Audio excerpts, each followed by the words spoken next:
जिस कंपनी ने तहरी और सरदार सरोवर जैसे बड़े डैम्स बना रखे हैं। सिर्फ इतना ही नहीं बल्कि 165 किलोमीटर लंबा यमुना एक्सप्रेस वे बनाया, जिसकी वजह से दिल्ली से आगरा ट्रैवल करना काफी आसान हो गया। जिसने world class formula 1 racing track बना के पूरी दुनिया को हैरान कर दिया। और साथ ही में जेपी विज टाउन सिटी और भी ऐसे कई बड़े प्रोजेक्ट्स बनाए, जो कि एक टाइम पे इंडिया की नंबर 1 रियल एस्टेट कंपनी थी। ये हर जगह हर सेक्टर में थी, पावर सेक्टर, सीमेंट, हॉस्पिटैलिटी और रियल एस्टेट में। पर इसकी सिर्फ एक छोटी सी गलती की वजह से इसका पूरा हजारों करोड़ों का अंपायर कर्जे में आ गया और लगभग बैंकरप्सी के कगार तक पहुंच गया था। पर हैरानी की बात यह है कि इंडिया के बड़े बड़े बिजनेस टाइकून्स इस हालत में भी इस कंपनी को खरीदने के पीछे पड़ गए थे। जेपी ग्रुप की उस समय यूपी गवर्नमेंट के साथ भी रिलेशनशिप काफी सही थे, लेकिन फिर भी उसका इतना डाउनफॉल कैसे हो गया? और आखिर क्या वजह थी कि इंडिया के बिजनेसमैन इतने बड़े बड़े बिडिंग अमाउंट लगा रहे थे इस कंपनी के लिए? और आखिर फाइनली किसको ये कंपनी मिली? सब कुछ जानेंगे आज की इस वीडियो में। So welcome to the rise and fall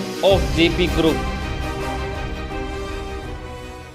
तो ये कहानी शुरू होती है 1930 से, जब यूपी के बुलंदशहर में एक छोटे गांव चिट्टा से जयप्रकाश गौर का जन्म होता है। उस समय उनके पिता ब्रिटिश गवर्नमेंट में एग्रीकल्चरल इंस्पेक्टर थे। वो एक नॉर्मल जॉब करते थे और एक नॉर्मल जिंदगी जीते थे। उन्होंने अपने गाँव में ही अपने बचपन की पढ़ाई पूरी करी और उसके बाद उनका थॉमसन रुड़की में एडमिशन हो गया। ये उस समय काफी जाना माना कॉलेज था, जिसको की आज हम IIT रुड़की के नाम से जानते हैं। वहां से उन्होंने सिविल डिप्लोमा करा। उनकी ग्रेजुएशन खत्म होने के बाद उनके पिता चाहते थे कि वो एक सरकारी नौकरी करें, और आगे चल के ऐसा ही हुआ। जयप्रकाश को यूपी इरिगेशन डिपार्टमेंट में एज अ जूनियर इंजीनियर नौकरी मिल जाती है। अब आता है 1950। इंडिया रिसेंटली ही आजाद हुआ था और अब उस टाइम की गवर्नमेंट इंडिया का बेसिक इंफ्रास्ट्रक्चर डेवलप करना चाहती थी, जिसके लिए वो डैम्स, कैनल्स, फ्लड कंट्रोल और हाइड्रो पावर जैसे प्रोजेक्ट्स की जिम्मेदारी इरिगेशन डिपार्टमेंट को देते हैं। जिस वजह से जयप्रकाश का पूरा दिन मिट्टी, पत्थर और कंक्रीट के बीच में बीतता था, आसपास लेबर्स और नदियों के किनारे। लेकिन यहाँ इनको ऑन ग्राउंड लेवल पर कंस्ट्रक्शन का एक्सपीरियंस मिला और काफी कुछ सीखने को मिला। पर जिस इंसान की किस्मत में सरदार सरोवर और यमुना एक्सप्रेस जैसे प्रोजेक्ट्स बनाना लिखा हो, वो एक जॉब तक कैसे टिक सकता है? और कुछ ही सालों में उनके दिमाग में एक सवाल आता है कि क्या वो अपनी पूरी जिंदगी डेस्क और फाइल्स के बीच में ही निकाल देंगे? और इसीलिए वो एक दिन डिसीजन बनाते हैं अपनी इस नौकरी को छोड़ने का और बिजनेस की दुनिया में कदम रखने का। हालांकि उनके लिए ये डिसीजन बिल्कुल भी आसान नहीं था, क्योंकि उनके पास एक काफी अच्छी स्टेबल इनकम थी, जो कि एक सरकारी नौकरी से आ रही थी। बट उन्होंने रिस्क लेके एक बड़ा डिसीजन लिया और जेपी ग्रुप को स्टार्ट करा। उन्होंने स्टार्टिंग में स्मॉल कॉन्ट्रैक्टर्स के साथ काम किया। वो खुद साइट पर जाके लेबर्स के साथ काम करा करते थे, खुद मशीनें चलाया करते थे और हर प्रोजेक्ट की टाइमली डिलीवरी के साथ उसमें बढ़िया क्वालिटी इंश्योर करते थे। धीरे धीरे करके उनके मार्केट में एक पहचान बनती गई और 1967 में आता है टर्निंग पॉइंट। उस समय मध्य प्रदेश की गवर्नमेंट ने रियान डैम के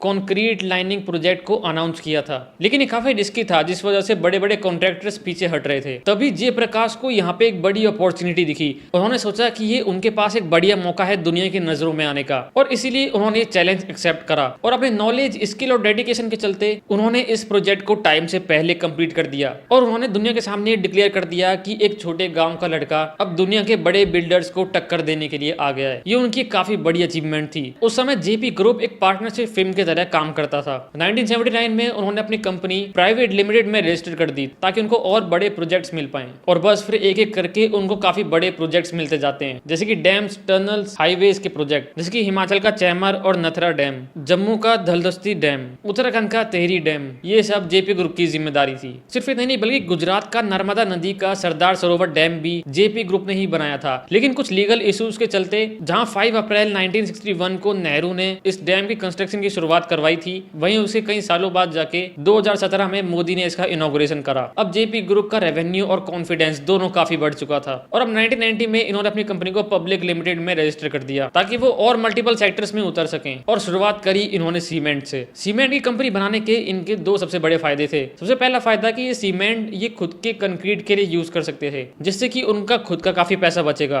और दूसरा फायदा कि उस समय इंडस्ट्रियल रेवोल्यूशन की वजह से सीमेंट की डिमांड बूम पर थी और धीरे धीरे करके जेपी सीमेंट काफी पॉपुलर हो गई और अल्ट्राटेक एंड ACC सीमेंट के बाद इनकी कंपनी 3rd बिगेस्ट मैन्युफैक्चरर बन गई। अब अगला स्टेप ही रखते हैं हॉस्पिटैलिटी सेक्टर में। आगरा का जेपी पैलेस और दिल्ली का जेपी सिद्धार्था और जेपी वसंत होटल इन्होंने ही बनाया है। इसके अलावा इनके पास नोएडा और मसूरी में टोटल 5 वर्ल्ड क्लास होटल्स हैं। 2001 में यूपी गवर्नमेंट की तरफ से जेपी इंफ्राटेक को दिल्ली से आगरा को कनेक्ट करने के लिए 165 किलोमीटर लंबा ताज एक्सप्रेसवे का कॉन्ट्रैक्ट मिला।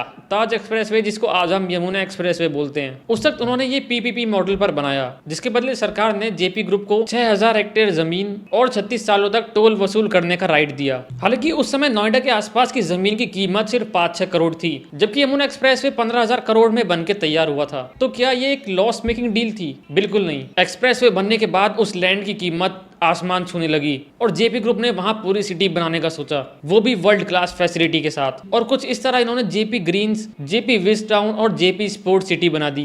पर सबसे बड़ा सरप्राइज था बुद्धा इंटरनेशनल सर्किट। ये एक world class formula 1 racing track था जो कि जेपी ग्रुप ने ही बनाया था। हालांकि इसकी भी एक अलग ही स्टोरी है। आखिर ऐसा क्या हुआ कि फार्मूला 1 इंडिया में आया, लेकिन सिर्फ 3 रेसेस के बाद ही इंडिया से वापस चला गया और आज तक वापस नहीं आया। इसके ऊपर मैंने एक पूरी डिटेल वीडियो बना रखी है, कैसे बैड पॉलिटिक्स की वजह से आज इतना बढ़िया सर्किट खाली पड़ा है। ये वीडियो देखने के बाद आप इस वीडियो को जरूर देखें। अब इसके बाद ही पावर सेक्टर में कदम रखते हैं, जिसमें कि थर्मल, हाइड्रो और विंड एनर्जी जैसे प्रोजेक्ट्स पर काम करते हैं। 2005 में जेपी वेंचर्स और 2010 में जेपी इंफ्राटेक लिमिटेड का भी स्टॉक मार्केट में लिस्ट कर दिया जाता है। सीमेंट से लेकर पावर और रियल एस्टेट से लेकर एक्सप्रेसवे तक हर जगह जेपी ग्रुप का ही जलवा था। उस समय ये कंपनी इतनी बड़ी बन चुकी थी कि इंडिया के इंफ्रास्ट्रक्चर का फ्यूचर जेपी ग्रुप के बिना इमेजिन करना मुश्किल था। लेकिन अब कहानी में आता है ट्विस्ट। उनकी सोच थी कि उनको हर सेक्टर में एंट्री करके एग्रेसिव एक्सपेंशन करना चाहिए ताकि उनकी कंपनी की जल्दी ग्रोथ हो सके, और यही इनका एक गलत डिसीजन था। लगभग 2005 से 6 के बीच में जयप्रकाश 75 इयर्स के हो चुके थे और अब वो धीरे धीरे कंपनी की एक्टिविटीज से दूर हो रहे थे और अब कंपनी की कमांड उनके बेटे मनोज गौर के हाथ में दे दी जाती है। ये विरासत से मिला हुआ अंपायर अगले 10 सालों में ही बर्बाद होने वाला था, उनकी सिर्फ इस एक गलती की वजह से, जो कि था एग्रेसिव एक्सपेंशन। उन्होंने हर सेक्टर में कदम रखना शुरू कर दिया बिना सही फाइनेंशियल प्लानिंग के।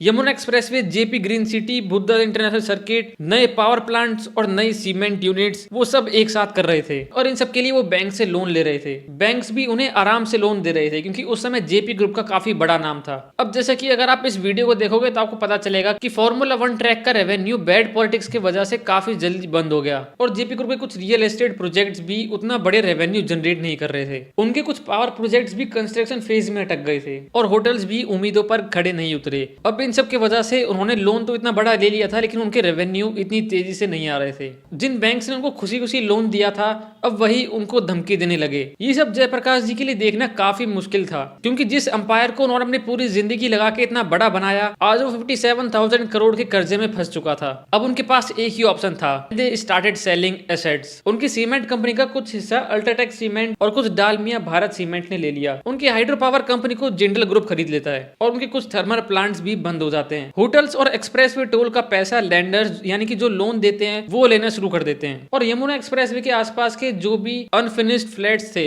यानी कि जिनका काम अधूरा छूटा हुआ था, उनकी जिम्मेदारी एनसीएलटी मुंबई की एक रियल एस्टेट कंपनी सुरक्षा ग्रुप को दे देता है और कुछ इस तरह से ये कंपनी अब खत्म होने के कगार पर थी। लेकिन आइए उसी बड़े सवाल पर आते हैं कि आखिर इस कंपनी के पीछे इंडिया के बड़े बड़े बिजनेस टाइकून्स इतना ज्यादा पैसा देने के लिए क्यों तैयार थे और आखिर ये बिड किसने जीती। तो इसका रीजन है इसकी हिडन वैल्यू ऑफ एसेट्स का। इस कंपनी के पास आज भी ऐसी प्राइसलेस चीजें मौजूद हैं जो अगर किसी कंपनी के हाथ लग गई तो वो गोल्डन डील से कम साबित नहीं होगा। जैसे कि सबसे पहला माइनिंग लाइसेंस। इस कंपनी के सीमेंट और लाइमस्टोन के माइंस काफी रेयर और स्ट्रेटेजिक जगह पर मौजूद हैं, जिसको कि अगर किसी कंपनी ने एक्वायर कर लिया तो वो अपना सीमेंट का बिजनेस डबल कर सकता है। दूसरा है पावर प्रोजेक्ट। इस कंपनी के हाइड्रो पावर और थर्मल प्लांट्स आज भी चालू है। तीसरा है वेरी बिग लैंड बैंक। आज के टाइम में जमीन ही सब कुछ है और इस कंपनी के पास नोएडा, ग्रेटर नोएडा और यमुना एक्सप्रेसवे के पास भी हजारों एकड़ में लैंड पड़ा है। फोर्थ की इसके होटल्स और रिसोर्ट्स काफी शानदार जगहों पर लोकेटेड हैं, जैसे कि दिल्ली, आगरा और मसूरी जैसे टूरिस्ट प्लेसेस पर, जिससे कि इनको ओन करने वाली कंपनी को काफी फायदा होगा।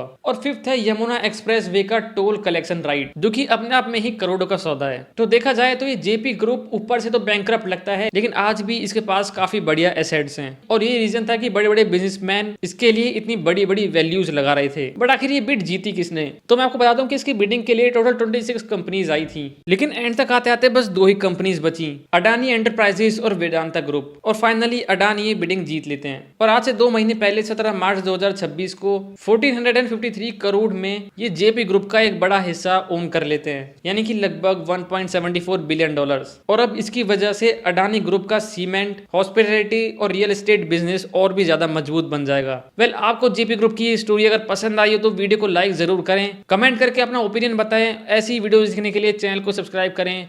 मिलते हैं अगली वीडियो में।